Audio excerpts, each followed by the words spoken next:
से समझना अभी।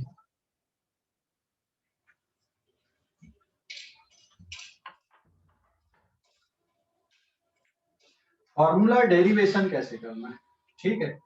जैसे अभी यहाँ पे इक्वेशन इस तरह से हम इसको एग्जांपल से समझते हैं। सपोज ये कोई ऑब्जेक्ट है, ठीक है, इसका मास m है और v स्पीड से ये जा रहा है, this is their speed here, और ये क्या है, इसका मास है। ये ऑब्जेक्ट है एक जिसका मास m है और स्पीड v है। क्या करना है यहाँ पे, derive the formula of kinetic energy of this particle और this box using the method of dimension. क्या करना है यहाँ पे, derive the formula of kinetic energy using the method of dimension. मैं DIM लिखूंगा, मतलब डायमेंशन लिखा गया है, आप इसको समझना। DIM का मतलब क्या है, ये डायमेंशन है, ठीक है। DIM का मतलब डायमेंशन है, आप इसको डायमेंशन समझोगे, ठीक है ना। हेलो, ठीक है बेटा। DIM मतलब डायमेंशन है। तो या तो इस तरह से बना हुआ, या फिर क्वेश्चन ऐसा भी बना सकते हैं अपन, और क्वेश्चन ऐसा भी बन सकता है, if kinetic energy of particle depends on mass of body and its speed, then derive the formula of kinetic energy using the method of dimension।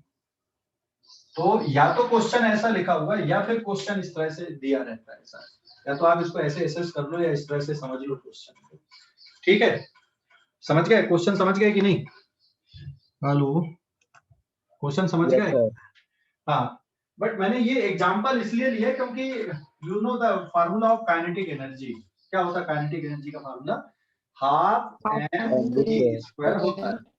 लेकिन डायमेंशन मेथड का यूज करके इसको डिराइव करना है। तो जब भी हम इसको डिराइव करेंगे डायमेंशन मेथड का यूज करके, सॉल्यूशन किस तरह से बनेगा इस क्वेश्चन का ध्यान देना। इसमें हमें फार्मूला किसके लिए डिराइव करना है? काइनेटिक एनर्जी के लिए। और काइनेटिक एनर्जी कौन कौन से यहाँ पे क्वेश्चन में दिया हुआ है कि भाई काइनेटिक एनर्जी किस पे डिपेंड कर रही है? Kinetic energy depends on mass and on speed. ये दो फैक्टर पे काइनेटिक एनर्जी डिपेंड कर रही है। तो हमें नहीं पता कि किस तरह से डिपेंड कर रही है यहाँ पे, तो हम क्या लिखेंगे यहाँ पे, kinetic energy is proportional to m to the power a into v to the power v। ठीक है, यहाँ पे m का मतलब क्या है, मास है, और v का मतलब क्या है, यहाँ पे स्पीड है। हमें नहीं पता कि ये m की पावर में किस तरह से डिपेंड कर रही है और v की पावर में किस तरह से डिपेंड कर रही है। फार्मूला एज यू नो, आपको पता फार्मूला हाफ mv² होता है, बट अभी मान के चलो कि हमें फार्मूला नहीं पता काइनेटिक एनर्जी का। समझ गए क्या बोलना चाह रहा हूं मैं? हम मान के चल रहे हैं कि हमें काइनेटिक एनर्जी का फार्मूला अभी नहीं पता। Okay, yes sir. हाँ तो अब, हाँ तो अभी हमें निकालना क्या है, हमें निकालना है ये A और ये B। तो सबसे पहले यहाँ पे प्रोपोर्शनलिटी का साइन हटा दोगे, so kinetic energy is equals to K times m to the power A v to the power b। This is equation number 1, where this K is, where K is dimensionless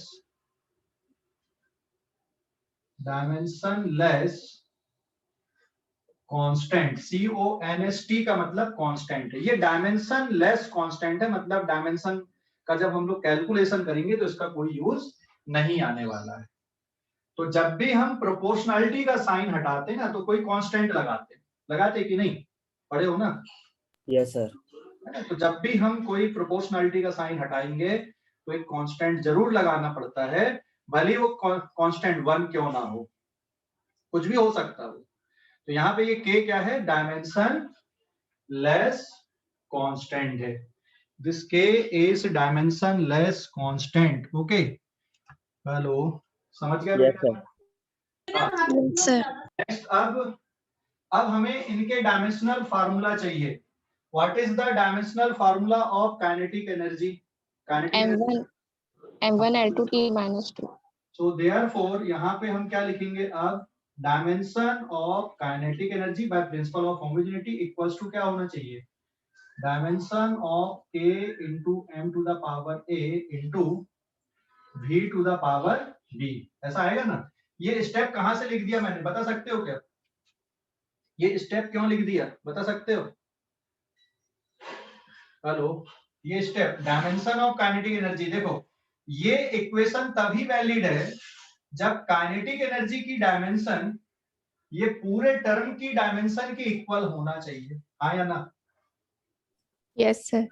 equation तभी valid आएगी जब kinetic energy की dimension और ये सभी term की dimension एक जैसी हो।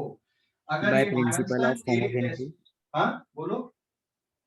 By principle of homogeneity. हाँ, ये भी है कि बाय प्रिंसिपल ऑफ होमोजेनिटी, ये जो इक्वेशन लिखा मैंने this is by principle of homogeneity भी बोल सकते हैं आप, है ना? So this is by principle of homogeneity, by principle of homogeneity भी है ये, है ना? तो अब ये कितना आ जाएगा बेटा, यहाँ पे काइनेटिक एनर्जी का डायमेंशनल फार्मूला बोलना जरा, m1 M1 L2 L2 T minus T 2. minus 2 equals to what is the dimension of k? k की डायमेंशन क्या है? K is dimensionless. Dimensionless. तो जो क्वांटिटी डायमेंशन लेस है ना उसको मत लिखो यहाँ पे डायमेंशन में, है ना? अननेसेसरी का कैलकुलेशन बढ़ाएगा।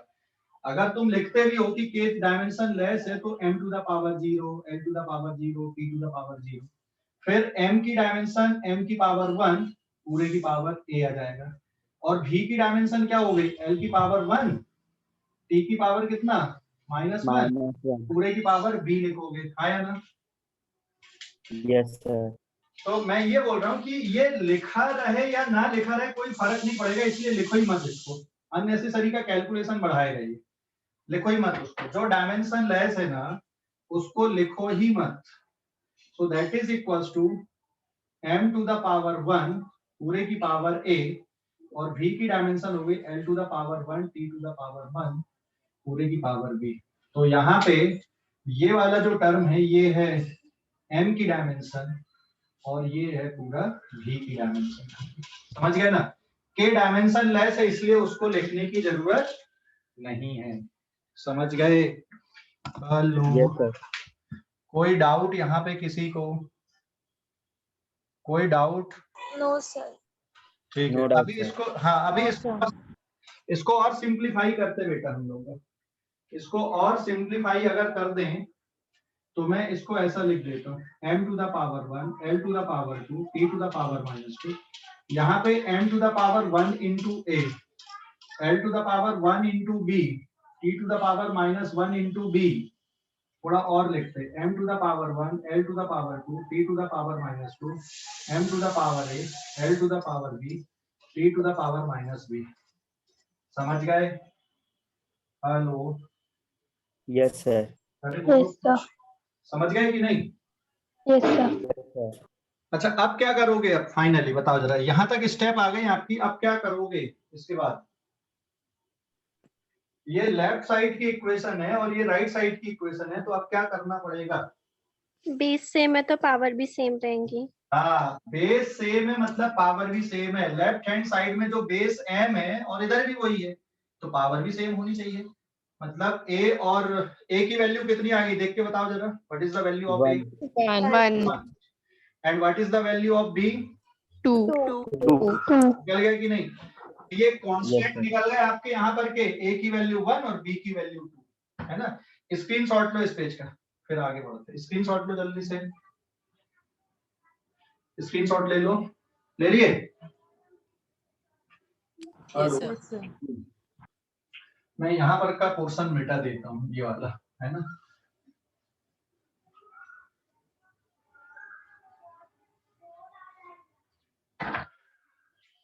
तो अब हम लिख सकते हैं यहाँ पर if now comparing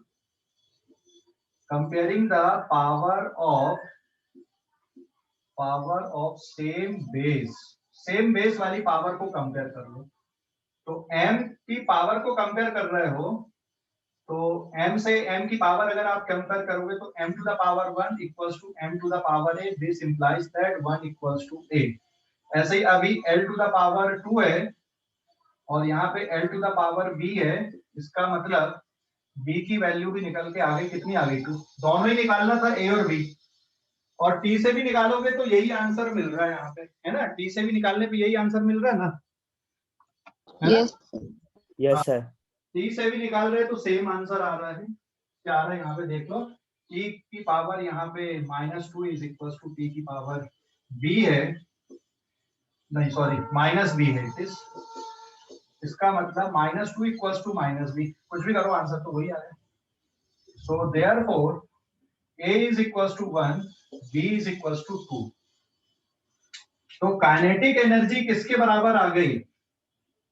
So now from first equation, what is the formula of kinetic energy? Is k m to the power 1 v to the power 2, k into m v square आ गई काइनेटिक एनर्जी का formula. अभी थोड़ा सोचो कि k की value क्या, हमने जो पढ़ा हुआ वो k की वैल्यू कितनी होती? 1/2 होती कि नहीं? 1/2। Hello, Yes, sir. तो Yes, sir. Actual formula of kinetic energy 1/2 half mv square. लेकिन इस मेथड से, ये जो मेथड हमने किया है, इस मेथड से ये जो सामने कांस्टेंट लगे होते उसका पता चल पा रहा है क्या? ये जो सामने कांस्टेंट No. लगा हो रहा है उसका पता चल पा रहा है कि क्या है? नहीं पता चल रहा है ना, है ना। तो ये जो डायमेंशन लेस कांस्टेंट लग रहा है बेटा, इसका पता हमें नहीं चल रहा है यहाँ पे, ठीक है, इसका पता चल ही नहीं रहा है यहाँ पे। तो actual formula of kinetic energy half mv square, but इससे पता नहीं चलेगा। तो यही इस मेथड का सबसे बड़ा ड्रॉबैक है। एक ड्रॉबैक यही हो गया इस मेथड का, ठीक है। एक ड्रॉबैक ये आ गया, हाफ mv स्क्वायर, हाफ पता नहीं चला, सिर्फ mv स्क्वायर पता चला। तो ये सबसे बड़ा ड्रॉबैक हो गया इस मेथड का। इस मेथड से जो सामने के डायमेंशन लेस कांस्टेंट लगाते हो आप किसी भी इक्वेशन में आते हैं फार्मूले पे, तो वो पता नहीं चलता है। समझ गए? हेलो, समझ गए या नहीं? Hello, Yes, sir. ओके। ये पेज नंबर 2 है ना, दिस इज पेज नंबर 2, और इस पेज का आपने स्क्रीनशॉट ले लिए थे। मैं यहाँ पर का पोर्शन मिटा देता हूँ।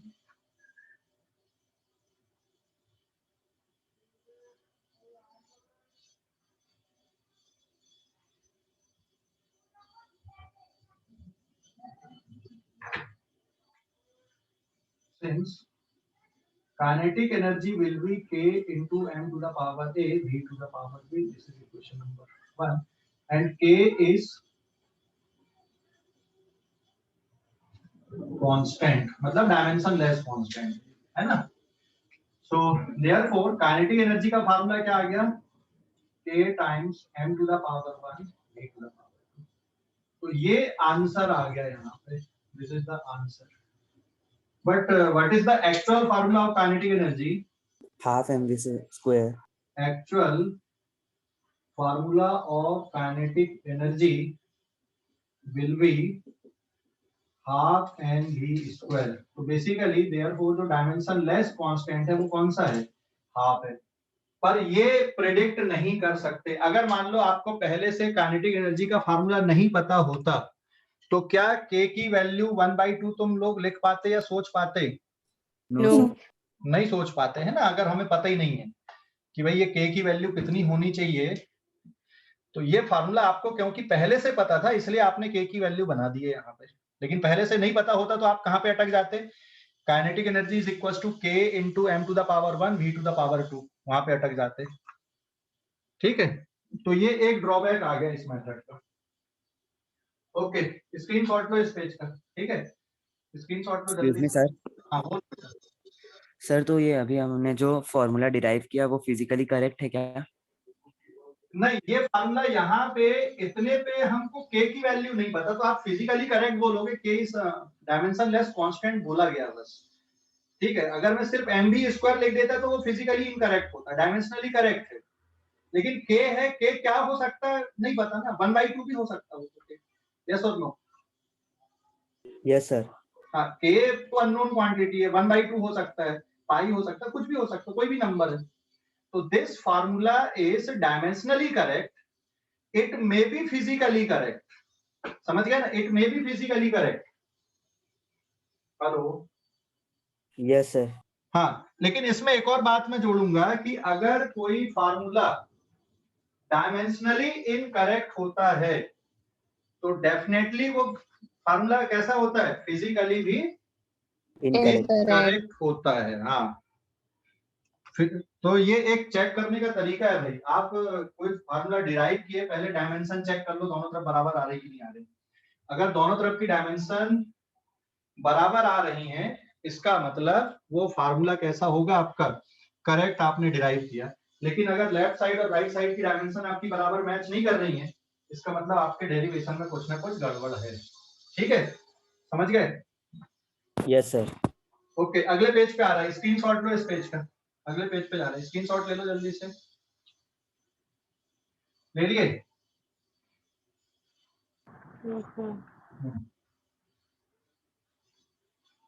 नेक्स्ट क्वेश्चन, सिंपल पेंडुलम देखा कि नहीं देखा है? देखा है सर। सिंपल पेंडुलम देखा है? कैसी होती simple pendulum? Hello, simple pendulum कैसी होती है, देखा है? सर वो शायद से एक स्टील रॉड से बनती है ना? स्टील रॉड से बनती है सिंपल पेंडुलम? नहीं ना रे भाई, पेज नंबर 3 देखो,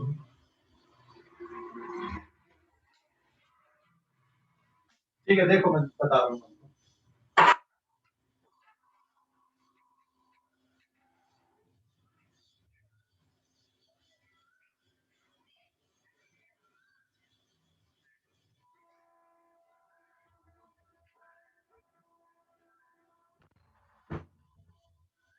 घर में ताला है कि नहीं?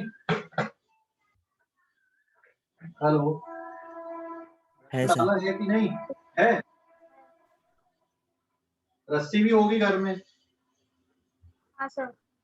ये देखो,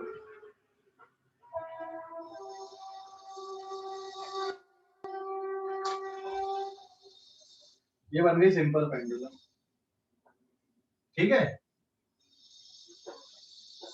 बट लैब में ये इसका जो मास होता है ना, मतलब इसका जो साइज होता है बहुत छोटा होता है और बहुत हैवी रहता है, ठीक है ना। इसको क्या बोलते हैं हम, बॉब। अभी जैसे ये तो ताला है, बट हम अगर टेक्निकल टर्म पे जाए, फिजिक्स की लैंग्वेज में, दिस इज द बॉब। और ये रस्सी होती है, इन एक्सटेंसिबल आइडियल, है ना, स्ट्रिंग जिसको हम बोलते हैं, और फिर इसको ऑसिलेट करने के लिए छोड़ दोगे इस तरह से, ठीक है। अच्छा, ये ऑसिलेशन का टाइम काउंट करना, जरा 10 घड़ी चालू करना स्टॉप वॉच, और 10 ऑसिलेशन का टाइम काउंट करना यहाँ पे कितना आता है, ठीक है। मैं यहाँ से छोड़ रहा हूँ बेटा, काउंट करना, 1 2 3 4 5 6 7 8 9 10। कितना टाइम लगा, कैलकुलेट किए क्या किसी ने? सर 12 सेकंड लगे, है ना। तो यहाँ पे आपने काउंट किया, ये मैंने पेंडुलम ड्रॉ कर दिया मान लो, है ना, और यहाँ पे आपने ये काउंट किया कि इसको 10 ऑसिलेशन में कितना टाइम लग रहा है यहाँ पे, ठीक है। सो 10 ऑसिलेशन विल रिक्वायर्ड 12 सेकंड, समझ गए कि नहीं? Hello, yes sir. ये किसी ने काउंट किया from stop watch, this is a stop watch, 10 oscillation will require 12 second, बात समझ गए कि नहीं, है ना, 10 ऑसिलेशन। अच्छा, एक ऑसिलेशन किसको बोलते हैं हम? What is one oscillation? एक ऑसिलेशन किसको बोलेंगे? ये एक ऑसिलेशन हो गया, ये ऐसा। तो ऑसिलेशन की काउंटिंग आप कहीं से भी कर लो, ऑसिलेशन की काउंटिंग आप कहीं से भी कर लो। अगर आप यहां से कर रहे हो तो यहां से जाएगा और वापिस आना, दिस इज वन ऑसिलेशन, आया ना? यस पूरा सर। जाना और पूरा वापिस आना, जिस पोजीशन से गए उसी पोजीशन पे वापिस आना, ये एक ऑसिलेशन है।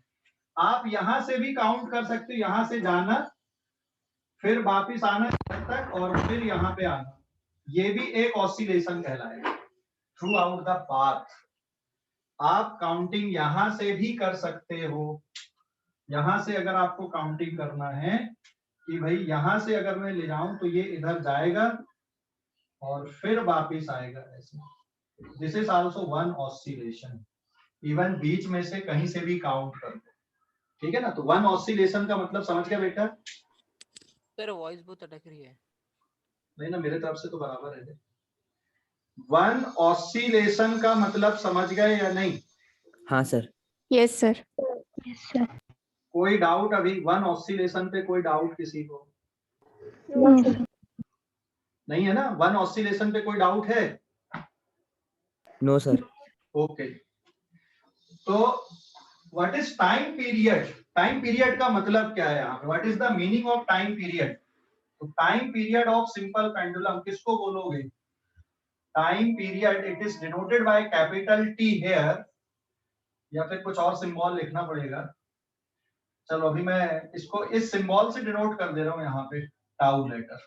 ये अलग टाइप से टी है, ग्रीक लेटर है, इसको टाउ बोलते हैं। सो time period is here tau, ठीक है? तो जो टाइम पीरियड है, टाइम पीरियड मतलब time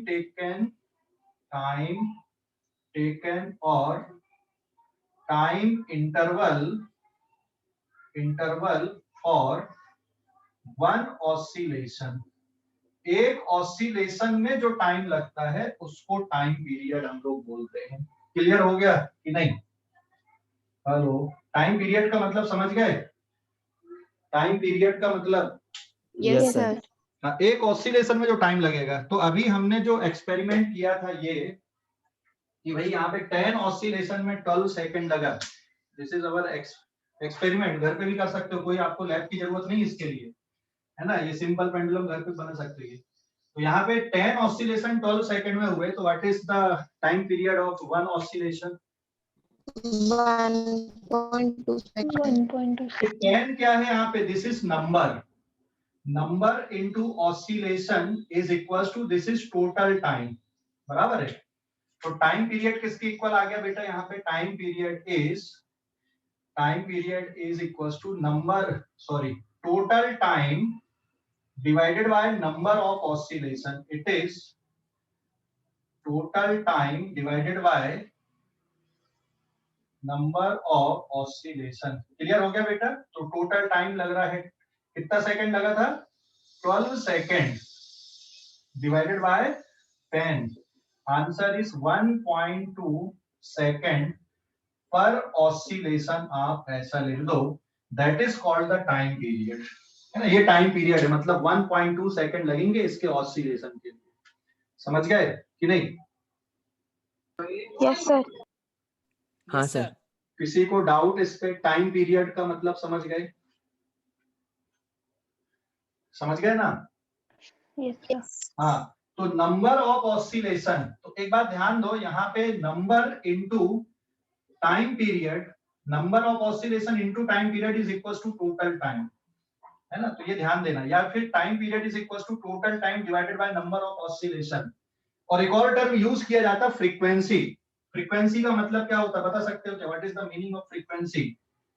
frequency is 1 upon time period या number of oscillation per unit time, number of oscillation per unit time. तो अगर हम इसको देखेंगे तो it is 1/2 oscillation per second. ये उल्टा हो जाएगा, ऑसिलेशन ऊपर और पर सेकंड नीचे। सो दिस इज 10/12, आप इसको हर्ट्ज बोल सकते हो क्योंकि 1/सेकंड हर्ट्ज के इक्वल होता है। ठीक है ना, समझ गए कि नहीं? फ्रीक्वेंसी का मतलब क्लियर हो गया? हेलो, फ्रीक्वेंसी का मतलब Yes, क्लियर हो sir. गया बेटा? Frequency is number of oscillation per unit time, and time period is time taken to complete one oscillation. So this is the simple pendulum, और ये क्या है यहाँ पे पेंडुलम की बॉब कहलाती है। ठीक है, दिस इज एनी स्ट्रिंग, और ये जो पॉइंट है यहाँ पे O, this is suspension point, this is suspension point, और ये है क्या? दिस इज सिंपल पेंडुलम, ये सिंपल पेंडुलम। तो सिंपल पेंडुलम समझ गए? इसका एक्सपेरिमेंट आप घर में कर सकते हो कि नहीं? लैब में जाने की जरूरत है क्या? No sir.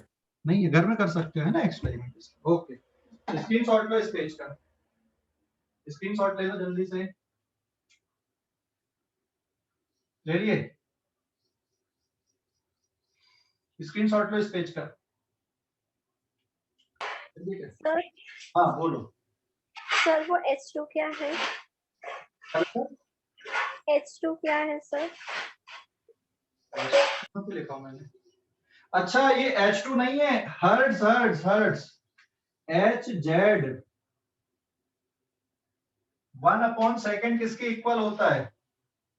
हर्ट्ज। हर्ट्ज। अभी समझा? Yes sir. फ्रीक्वेंसी की यूनिट, फ्रीक्वेंसी की यूनिट होती है हर्ट्ज। ठीक है, ओके, कोई डाउट बेटा यहाँ पे? कोई डाउट? हाँ, no no.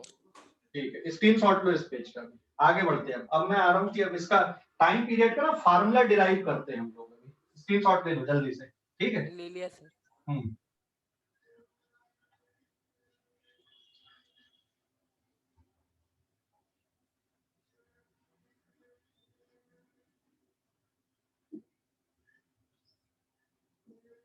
Now this is page number 4। अभी मैं क्वेश्चन इस तरह से ले रहा हूँ यहाँ पे।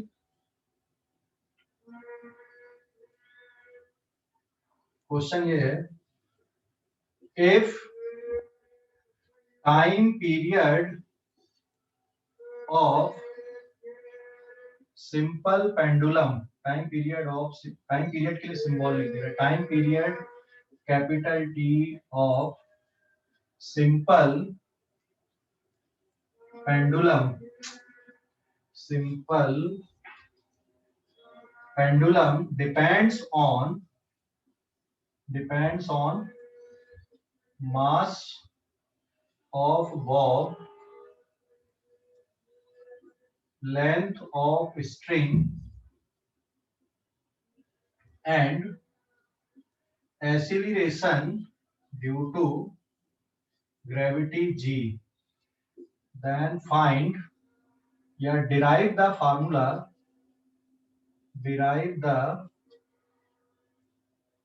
formula of time period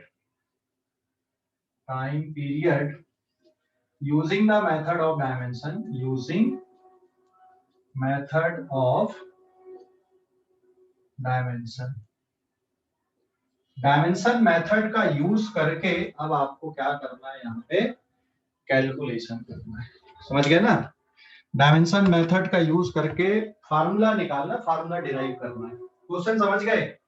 तो यहाँ पे मैं डायग्राम अगर बना दूं सिंपल पेंडुलम का, तो ये हो गया बेटा suspension point, this is the Bob जिसका मास m है, ये स्ट्रिंग, ये सस्पेंशन पॉइंट हो गया, और एक टर्म यहाँ पे एक्सीलरेशन ड्यू टू ग्रेविटी भी है। तो कौन कौन से फैक्टर पे टाइम पीरियड डिपेंड कर रहा है ना, वो लिखना पड़ेगा, पहले अरेंज करना पड़ेगा। बात समझ गए कि नहीं? This is the string. Yes sir. तो ये इसके पहले वाले पेज का जो डिस्कशन मैंने बताया था वो समझ गए क्यों बताया था, है ना? देखो, हाँ सर। है ना, इसलिए बताया था क्योंकि हम फार्मूला डिराइव कर रहे हैं, तो तुमको अगर वो पता ही नहीं रहता तो फिर डिराइव नहीं कर पाते, इसलिए ये हो गई Bob and this is the string. ठीक है, और ये ग्रेविटी के कारण ही इस तरह से ऑसिलेट हो रहा है यहाँ पे। अगर ग्रेविटी नहीं होगी ना तो ये ऑसिलेट नहीं करेगा। समझ गए कि नहीं? Yes sir. ग्रेविटी के कारण। क्योंकि यहाँ पे छोड़ रहा है तो mg ऐसा लग रहा है और ये उसको वापस इधर लेके जाता है, ठीक है ना। तो इन फैक्टर पे इसका टाइम पीरियड डिपेंड करता है। तो देखते हैं हम फार्मूला डिराइव करके ये क्या फार्मूला निकल के आता है यहाँ पे, ठीक है। तो कैसे सॉल्व करोगे, सॉल्यूशन को प्रोसीड कैसे करोगे, यहाँ पे time period capital T is proportional to m to the power a, l to the power b, g to the power c। हाँ या ना, स्टेप Yes, समझ गए sir. कि नहीं? हाँ, ये मेथड है, इस तरह से इनिशियलाइज करना है। देखो टाइम पीरियड इसके लिए निकालना है, कौन कौन से फैक्टर पे डिपेंड कर रहा है, मास पे, लेंथ पे, Acceleration due to gravity. जी पे, जी मतलब एक्सीलरेशन ड्यू टू ग्रेविटी पे। इन तीन फैक्टर पे टाइम पीरियड डिपेंड कर रहा है, इसलिए मैंने लिख दिया कि time period is proportional to m to the power a, l to the power b and g to the power c। समझ गए? Yes, sir. समझ गए ना? ये तीन फैक्टर है जिसपे टाइम पीरियड डिपेंड कर रहा है सिंपल पेंडुलम का। हमें नहीं पता है कि पावर क्या आने वाली है, ए बी सी, यही तो निकालना हमें कि टाइम पीरियड का फार्मूला कैसे बनना चाहिए। जैसे आपने ग्रेविटेशनल फोर्स का फार्मूला पढ़ा है, G into m1 into m2 divided by r square. आपने काइनेटिक एनर्जी का फार्मूला पता है आपको, हाफ ऑफ mv स्क्वायर, बराबर है? समझ गए कि नहीं? Hello, Yes, sir. ये ग्रेविटेशनल फोर्स का फार्मूला हो गया। और कोई फार्मूले याद है क्या आपको? आपको पोटेंशियल एनर्जी का फार्मूला पता है, gravitational potential energy is mgh। मान लो ये ग्राउंड है, यहाँ पे कोई ऑब्जेक्ट है जिसका मास m है, हाइट h है, तो पोटेंशियल एनर्जी इस तरह से लिखते हैं, बराबर है? हाँ या ना? Yes, sir. और कोई फार्मूला जानते हो आप लोग? और कोई फार्मूला जानते हो सीधे सीधे वाले? और कोई फार्मूला 10th स्टैंडर्ड तक के? ओम्स लॉ का formula potential is equals to R into I, है ना? जानते हो ना इसको? Yes. तो वैसे ही टाइम पीरियड का भी फार्मूला बनने वाला है। तो अब ये किस तरह से बनेगा, तो हमने तो ये लगा दिया, अब ये ए बी सी को हमको फाइंड आउट करना पड़ेगा बेटा कि क्या है। तो इसके लिए मैं अब ऐसा लिख दूं, T is equals to K m to the power A, L to the power B, G to the power C। इसको दे दिए equation number 1, where K is Constant. dimensionless constant. अब क्या करोगे इसके बाद में, फ्रॉम प्रिंसिपल ऑफ होमोजेनिटी, ये लिखोगे ना, principal of homogeneity. Yes, sir. क्या करना पड़ता है प्रिंसिपल ऑफ होमोजेनिटी से? Dimension of T Dimension of equals to time dimension period is of equal to dimension of So from principle of homogeneity, है ना, क्या आ जाएगा यहाँ पे, dimension of T is equals to किसके बराबर आएगा, dimension of K A, into M. m to the power A, L to the power B, G to the power C। ठीक है, अभी सीधे सीधे लिखते हैं, what is the dimension of T? T क्या है, टाइम है ना? Yes, sir. टाइम पीरियड भी टाइम होता है, टाइम इंटरवल भी टाइम होता है, समझ गए? आवर टाइम की यूनिट होती है, तो टाइम इंटरवल बोलो या टाइम पीरियड बोलो, एक ही बात है, समझ गए? एक ही बात है in the sense of dimension. तो यहाँ पे इसका डायमेंशनल फार्मूला क्या आ जाएगा, यहाँ पे it is m to the power 0, L to the power 0, T to the power 1। अब राइट हैंड साइड पे लिखो, k को लिखने की जरूरत है क्या? No, sir. no. नहीं, k डायमेंशन लेस है, k डायमेंशन लेस है, तो उसको लिखो ही मत, अननेसेसरी की स्टेप खाएगा वो। तो m क्या है यहाँ पे, what is m? Mass. Mass. तो मास की डायमेंशन सिर्फ m रहेगी, m to the power 1। Right hand side में ना पूरा मत लिखो, जो है बस उतना ही लिखो, जिनकी पावर 0 उनको लिखने की जरूरत नहीं है, समझ गए? लेफ्ट हैंड साइड में पूरा लिखो, क्योंकि कंपेयर करना पड़ेगा, बात समझ गए कि नहीं? Yes, sir. हाँ, राइट हैंड साइड में आप इसको ऐसा भी लिख सकते थे, m to the power 1, L to the power 0, फिर T टू द पावर 0, लंबी चौड़ी स्टेप हो जाती है। अब दूसरा वाला क्या है, L की डायमेंशन क्या आएगी बेटा, बताओ जरा? 1. L टू द पावर 1 पूरे पावर b। और तीसरा वाला टर्म बहुत इंपॉर्टेंट, ग्रेविटी। ग्रेविटी क्या है, एक्सीलरेशन ड्यू टू ग्रेविटी। क्या डायमेंशनल फार्मूला होगा? L to the power 1, T to the power T to the power -2. Yes -2। थोड़ा धीरे से बोले, मतलब कि कॉन्फिडेंस नहीं था। बेटा ये है क्या? यहाँ पे देख, अगर मैं सिर्फ एसिलेशन बोल देता, अगर मैं सिर्फ एसिलेशन वर्ड यूज कर लेता तो बना लेते कि नहीं बना लेते? एसिलेशन है ना? यस तो सर। किसका एसिलेशन? ये ग्रेविटी का, जो दूसरे ऑब्जेक्ट पे प्रोड्यूस करती है। तो इसका डायमेंशनल फार्मूला भी कितना हो जाएगा? L to the power 1 T to the power -2 और पूरे की पावर कितना हो गया? C। आया ना? जवाब देना। Yes sir. तो एसिलरेशन ड्यू टू ग्रेविटी हो या सिंपल ग्रेविटी हो या एसिलरेशन हो, सभी के डायमेंशनल फार्मूले सेम रहेंगे। तो अभी इसको, इस स्टेप को हम ऐसा लिख सकते हैं, m to the power 0 L to the power 0 T to the power 1, और राइट हैंड साइड में थोड़ा अलग अलग लिख दे रहा है, m to the power 1 into a। ठीक है, फिर यहाँ पे कितना आ गया? ये m to the power 1 into a, L to the power 1 into b, L to the power 1 into c, और कितना आ रहा फिर यहाँ पे? T to the power -2 into c। थोड़ा सा ना रीअरेंज करो, तो ये m to the power a हो गया, ये L to the power b हो गया, फिर L to the power c और T to the power -2c, और अरेंज कर लो m to the power a। देखो इनकी बेस सेम है तो पावर क्या हो जाएंगी इनके लिए? हेलो, बेस सेम है ना, तो पावर ऐड हो जाएंगी कि नहीं? b प्लस सी और T to the power -2c। हाँ या ना? जवाब देना। Yes, sir. ओके, स्क्रीनशॉट लो जल्दी से, स्क्रीनशॉट लो जल्दी से। सर मिटाना नहीं सर, मिटाना नहीं सर, ब्लर दिख रहा है, मिटाना नहीं। अब बेटा नहीं मिटा रहा हूँ, लिख ले, अभी नहीं मिटा रहा हूँ, स्क्रीनशॉट ले पहले जल्दी से। हो गया हो गया। हो गया, ओके, स्क्रीनशॉट ले ले। बाकी को भी ब्लर दिख रहा है कि बराबर आ रहा है? नहीं सर, ठीक दिख रहा है। हाँ ठीक है, ओके। वो उसका नेटवर्क का इशू चल रहा है, तेरा नेटवर्क का इशू है, दोबारा रीज्वाइन कर ले, नहीं तो जिनको नेटवर्क की दिक्कत हो रही वो दोबारा रीज्वाइन कर लो। No, sir. कोई डाउट बेटा यहाँ तक? कोई डाउट यहाँ तक? कोई डाउट है क्या? No sir. No, sir. Okay, screenshot ले लो इस पेज का। अभी एबीसी की वैल्यू निकालना बाकी है। एबीसी की वैल्यू कितनी आएगी?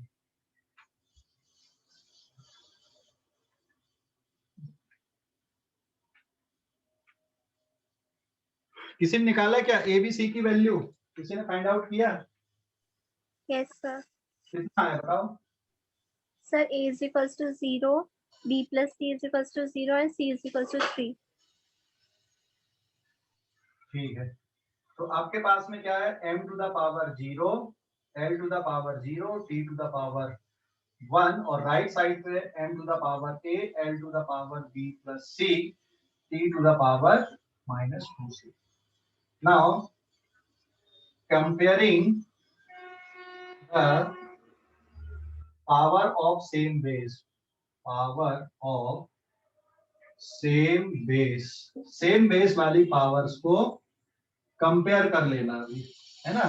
तो m से m को कंपेयर कर लो, m टू द पावर 0 और इधर m to the power a, इसका मतलब 0 is equal to a। Equation देने की जरूरत नहीं, ऑलरेडी 1 दिया हुआ है।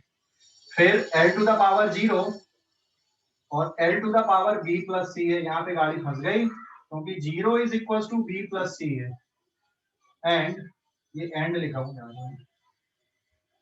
ठीक है। फिर t टू द पावर कितना? 1 और t to the power -2c है, तो 1 is equal to -2c, so therefore c will be -1/2। 1/2.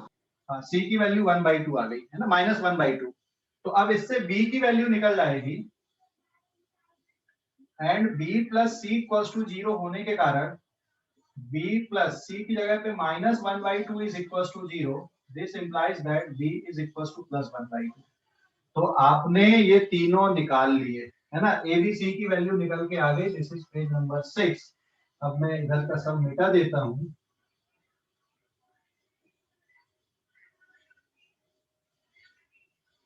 ठीक है, कितना आ गया अभी बताओ जरा। So therefore a is equal to 0, b is equal to 1/2 c is equals to -1/2 and from equation number 1 क्या थी इक्वेशन? t टाइम पीरियड क्या था? Time period capital T is equals to k m to the power a l to the power b g to the power c, यही थी ना बेटा? तो यहाँ पे अब आप वैल्यू पुट कर दो, तो therefore time period will B k m to the power 0 l to the power 1/2 g to the power -1/2, देख सकते हो ऐसा? हेलो? यस अच्छा, किसी टर्म की पावर अगर 0 आ गई तो उसका मतलब क्या होता है? किसी टर्म की पावर 0 है तो उसका आंसर 1. हाँ, उसका आंसर 1 है। तो यहाँ पे आप अगर m को नहीं भी लिखोगे तो चलेगा ना? Yes, sir. हाँ, इसका मतलब बता सकते हो क्या कोई? ये जैसे पेंडुलम है, यहाँ पे जैसे मैं ये स्ट्रिंग लिया, मैंने एक रस्सी लिया हुआ है, ये पेंडुलम है, तो यहाँ पे इसका टाइम पीरियड इस ताले के मास पे डिपेंड कर रहा है क्या? Yes, sir. No. नहीं। तो कौन से फैक्टर पे डिपेंड कर रहा है फिर? Length. हाँ, ये वाली लेंथ। अगर आप ज्यादा बड़ी लेंथ लोगे तो टाइम पीरियड बदलेगा, और छोटी लेंथ लोगे तो टाइम पीरियड बदलेगा, बराबर है? समझ गए कि नहीं? हाँ Yes, sir. इसके Yes, sir. मास पे डिपेंड नहीं कर रहा। आप ताले की जगह पेन ले लो, डस्टर फंसा दो, छोटा सा, ठीक है, मास अगर बदलोगे तो कोई फर्क नहीं पड़ेगा यहाँ पे, लेकिन अगर ये लेंथ बदलोगे तो फर्क पड़ेगा, ठीक है ना? और Excuse दूसरा, me, sir. Acceleration due to gravity बदलोगे तब भी फर्क पड़ेगा। मतलब ये एक्सपेरिमेंट को अगर हम कहाँ पे ले जा लें, मून पे ले जा लें, तो टाइम पीरियड बदलेगा कि यही रहेगा मून पे? बदलेगा। बदलेगा. हाँ, बदल जाएगा। क्यों? क्योंकि जी की वैल्यू वहां पे बदल जाएगी। समझ गए ना? हेलो? सर ये पेज नंबर 5 है, 6 5 नहीं। नहीं ना रे, 5 इसके पहले का था। नहीं सर, जब आपने 5 डाला था ना उसके पहले 4 हुआ था। हाँ ठीक है, चलो ओके। तो यहाँ तक क्लियर हो गया बेटा?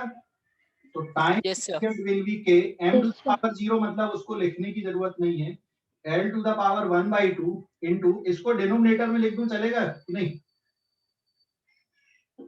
Yes, sir. तो और ऐसा लिख दो के, 1 को लिखने की जरूरत नहीं, ये हो जाएगा √l और ये हो गया √g, तो इट इज के √l अपॉन g, तो time period will B k times √l upon g, this is the time period of simple pendulum. समझ गए? Using the method of dimension.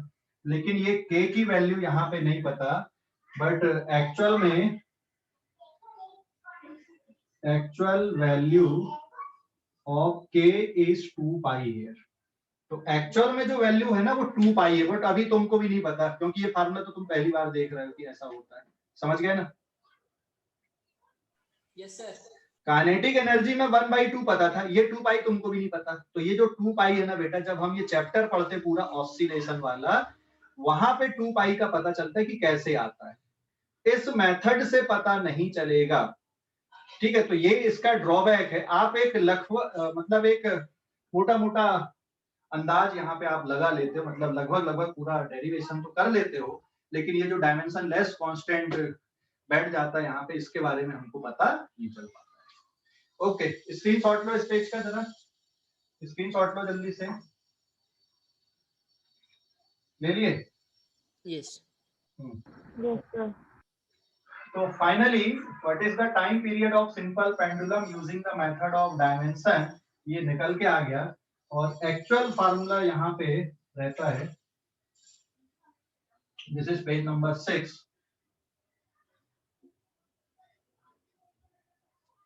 This is the Bob जिसका मास है, length है, this is suspension point, और ये क्या है यहाँ पे? सिंपल पेंडुलम है ना? ये क्या है यहाँ पे? स्ट्रिंग। ये क्या है यहाँ पे? बॉब। तो एक्चुअल फार्मूला होता है 2 pi under root l upon g। मतलब जो टाइम पीरियड है सिंपल पेंडुलम का, वो किस पे डिपेंड नहीं करता है? बॉब के मास पे डिपेंड नहीं करता है, किस पे डिपेंड करता है? Length of string and acceleration due to gravity पे, ठीक है? और using the method of dimension क्या आया था? यूजिंग मेथड ऑफ डायमेंशन ये जो फार्मूला निकल के आया था, it is T equals to k times root L upon G. तो ये के के लिए आपको एक्सपर्टाइज की जरूरत पड़ेगी या फिर एक्चुअल फार्मूले डेरिवेशन पे जाना पड़ेगा, तो इससे पता नहीं चलता। तो ये एक्चुअल में जो के है ना वो 2 पाई होता है। ठीक है, क्लियर हो गया कि नहीं? Yes sir. अभी मुझे Yes, ये sir. बता, ये तो अपन ने पढ़े आज का time period of simple pendulum.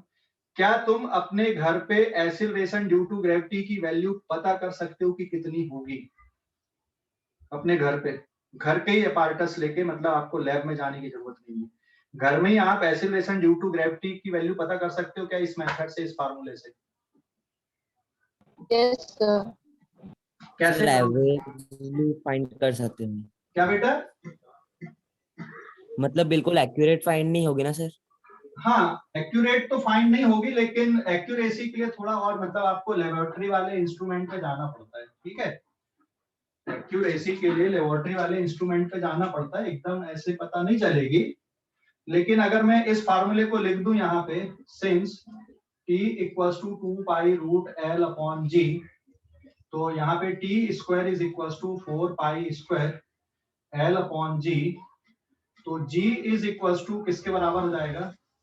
4 pi square L upon T square, 4 into 3.14 का square into length upon T square, है ना? ये आप, ये वैसे पता है जी की वैल्यू फाइंड आउट करने का सबसे अच्छा तरीका होता है ये। आप जिस भी जगह पे वहां पे जी की वैल्यू निकाल लो। अब जी की वैल्यू कैसे निकालोगे? ये जैसे देखो यहाँ पे आपके पास अभी तो मोबाइल है, तो सबके पास स्टॉप वॉच है ही, है ना?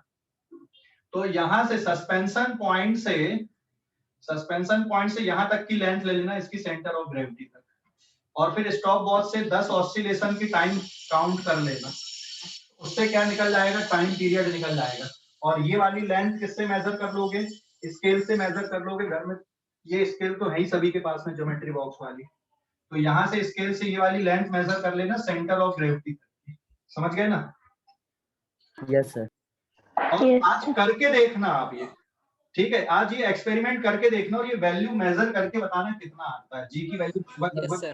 कितनी निकालते हो तुम। ठीक है, समझ गए? हाँ सर। Yes, sir. या फिर अभी जरा स्टॉप वॉच चालू करना, मैं अभी यहाँ पे रफली कैलकुलेशन बताता हूँ कि कितना आता है। ठीक है, स्टॉप वॉच चालू करना, मैं यहाँ पे, ठीक है?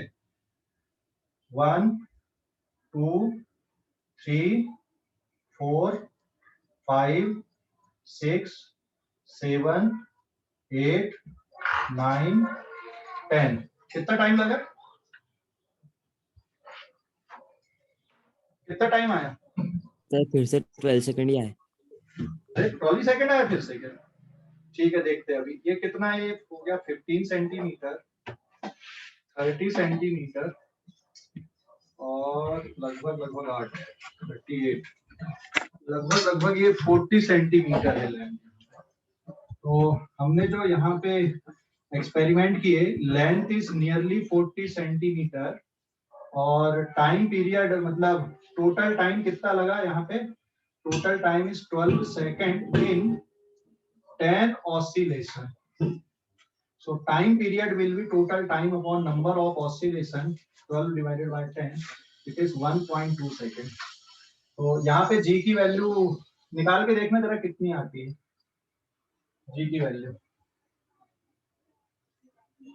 सेंटीमीटर को ना मीटर में कन्वर्ट करना, 0.4 मीटर, 4 डिवाइडेड बाय टाइम कितना? 1.2 सेकंड का होल स्क्वायर।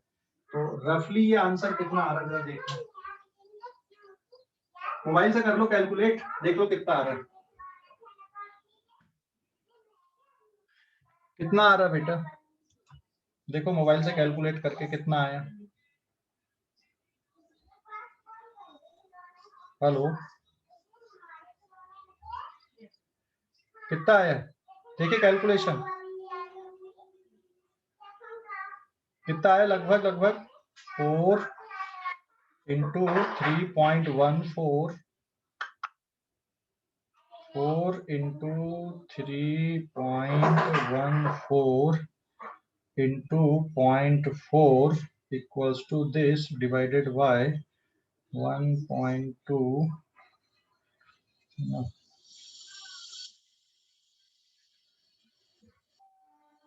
कितना आया है बताना जल्दी से। सर 15.77। 15.77 10.09. 9 अरे 3.14 15.77 फिर इंटू 0.4 इक्वल्स टू इतना। नहीं अभी डिवाइड नहीं किए क्या, डिवाइडेड बाय 1.2, 2 बार 1.2 से डिवाइड करना, फिर से डिवाइडेड बाय 10.9 10.9 के आसपास आ रहा है, इट इज 10.9 समथिंग, है ना। और जी की वैल्यू कितनी होती है, जी की वैल्यू है कितनी एक्चुअल में, अर्थ सरफेस 9.8. 9. तो ये एरर क्यों आई बता सकते हो क्या, ये हमने आंसर निकाला 10.9, ये क्यों आई एरर बता सकते हो कोई। सर क्योंकि हमने एक्यूरेट वैल्यू नहीं ली थी। काय की एक्यूरेट वैल्यू, एक्चुअल Length में and ये time. हमने घर में मेजर किए हैं, है ना, हमने लेंथ को बराबर नहीं लिया। हमारा ये जो बॉब है ये थोड़ा ऊट पटांग टाइप का है, और यहाँ पे एयर का फ्रिक्शन भी हो रहा है ज्यादा, तो जितना बड़ा ऑब्जेक्ट लोगे एयर का फ्रिक्शन उतना ज्यादा आएगा, एनर्जी लूज करता है उससे ये, ठीक है। और इसलिए लैब में ये जो बॉब रहती है ना, ये बिल्कुल छोटी सी रहती है, भारी रहती है, और इस तरह की रस्सी यूज नहीं करते। आपका आंसर और बढ़िया आएगा अगर आप धागा यूज करोगे पतला सा, ठीक है ना, इतनी मोटी रस्सी यूज नहीं करना, धागा यूज करना पतला वाला, ठीक है। कपड़े सिलने वाले जो धागे होते हैं ना, उसको यूज करोगे तो और बढ़िया आंसर मिलेगा आपका, समझ गए। Excuse me sir. हाँ बोलो। सर अगर हम ये फॉर्मूले में हम अपने हिसाब से मनचाही लेंथ अगर लिखे और टाइम लिखे तो भी आंसर यही आएगा। मनचाही लेंथ लिखने से टाइम पीरियड कैसे निकालोगे, हाँ या तो फिर धागे की लेंथ पहले से मेजर कर लो और उसको फिर फंसा के आप खीला लगा दो और फिर उसको लटका दो और फिर मेजर करो, तो थोड़ा और बढ़िया से आपकी एक्यूरेसी और बढ़िया आएगी। तो मनचाही लेंथ लिखोगे तो टाइम पीरियड कैसे फीड करोगे वहां पे। आप लेंथ कोई भी लो ना, टाइम पीरियड मेजर करो ना, क्या फर्क पड़ता है, आप लेंथ कोई भी ले लो, है ना। यहाँ पे मैंने तो रैंडमली लेंथ लिया था, कन्वीनियंट की आपको फ्रेम पे दिख जाए, मैंने पहले से मेजर किया नहीं था, और फिर निकाल के देखो, और हर बार अलग अलग लेंथ में निकाल के देखना, ठीक है। आज करके देखना इसको, जो धागा होता है ना हमारा सिलाई वाला जो धागा रहता है ना बेटा, मोटा वाला जो धागा होता है, उससे करके देखना, आज बड़ा मजा आएगा आपको। और पहले आप 50 सेंटीमीटर लेंथ में लेके करना, फिर 1 मीटर लेंथ में लेके करना, फिर 1.5 मीटर लेंथ में लेके करना, 2 मीटर लेंथ में लेके करना, लटका देना, पंखे से लटका देना, कहीं पे लटका देना कन्वीनियंट जगह पे। और मोबाइल तो है ही स्टॉप वॉच, ठीक है। धागा ये वाला धागा यूज कर लेना इस पे, ये जो मोटा वाला धागा रहता है ना, ये वाला, सॉरी ये वाला जो धागा आता है मोटा वाला, तो आपकी एक्यूरेसी बढ़िया आएगी और बड़ा मजा आएगा। आप देखना कि लेंथ चेंज करने से जी की वैल्यू पे फर्क नहीं पड़ता है ना। और फिर जब आप इसी एक्सपेरिमेंट को पहले एक हल्की बॉब के साथ लेना, फिर वहां पे मास थोड़ा बढ़ा के लेना, अलग अलग मास में करके देखना, ठीक है ना। तो एक बड़ा इंटरेस्टिंग वाला पार्ट निकल के आएगा आपको कि भाई जो जी की वैल्यू होती है ना तो वो लेंथ पे डिपेंड करती, ना तो टी पे डिपेंड करती। ध्यान देना, जी की वैल्यू एल और टी से इंडिपेंडेंट है, ठीक है। आप पेंडुलम लो या ना लो क्या फर्क पड़ता है, आप कैसी ले रहे हो, हाँ। लेकिन ये जो टाइम पीरियड है ये जरूर लेंथ और जी पे डिपेंड करता है, लेकिन जी की वैल्यू इनसे इंडिपेंडेंट होती है, क्योंकि आप लेंथ बदलोगे टाइम पीरियड बदलेगा उसके अकॉर्डिंग, लेकिन जी की वैल्यू हमेशा फिक्स मिलेगी वहां पे, जी तो कांस्टेंट है। समझ गए कि नहीं। Yes sir. हाँ तो आज के लिए इतना ही, बाकी अब हम लोग अगली क्लास में करेंगे, ठीक है। हेलो।